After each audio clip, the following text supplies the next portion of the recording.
Hey guys, today I thought I'd just give you a bit of an overview on how I ended up getting fibromyalgia,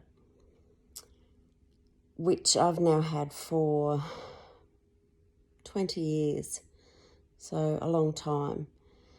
So it started when I was in my 20s. I had a break-in and an attempted sexual assault on myself. So as you can imagine, that was quite hard, and I ended up with PTSD after that.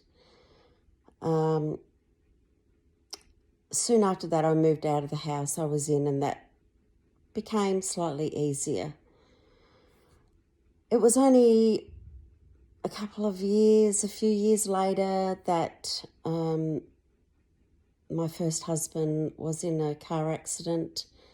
Unfortunately, he veered into a truck and consequently he passed away. So as you can imagine, that was very traumatic with 3 young children, having to do everything on my own. Luckily, I had very good family support, but yeah, traumatic nonetheless. And then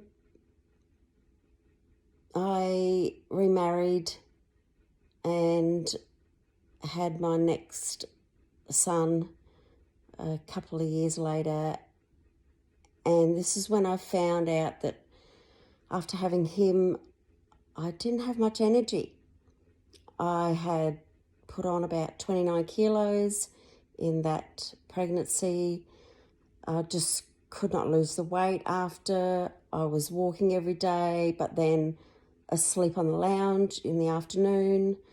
Just could not get energy, and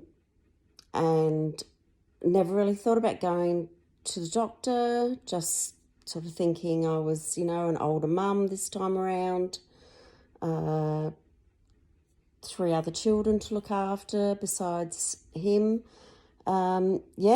Just thought I was an older mum and had a lot on my plate.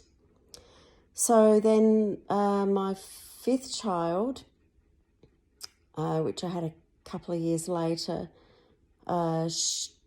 she was disabled, which is Taylor, who I'll be probably talking about quite a bit. But subsequently, not long after she was born, we found out that she would be in some way disabled.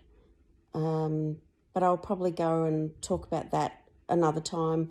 Taylor's health problems, Taylor's disability. So not long after having Taylor, the pain started, which was really bad. I think I would wake up with sore feet that just, would take about an hour before that would lessen.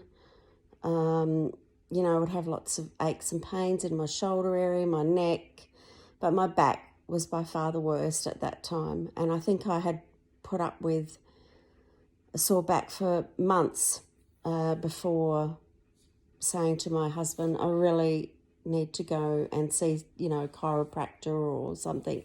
Anyway, I found a chiropractor, but subsequently he actually didn't do chiropractic anymore.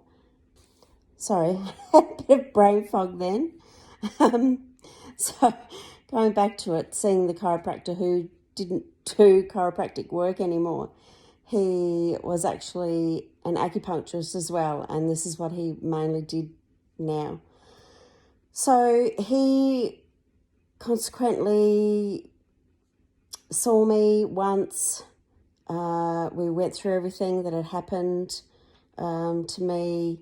He basically said, I think you have fibromyalgia, did the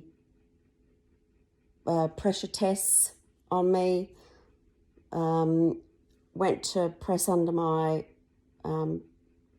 knee, and I just about ended up on the roof in so much pain.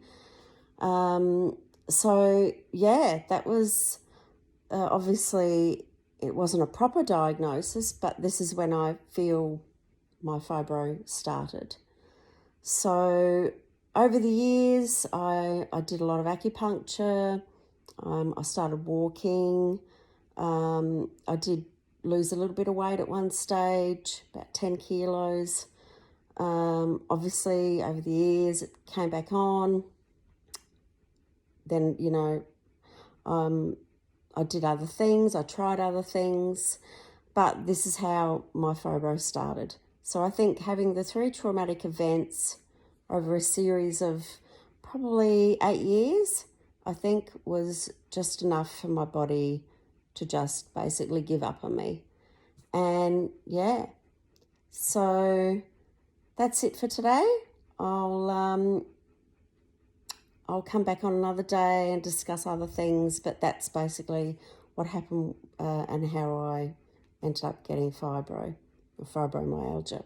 Thanks for listening. Bye.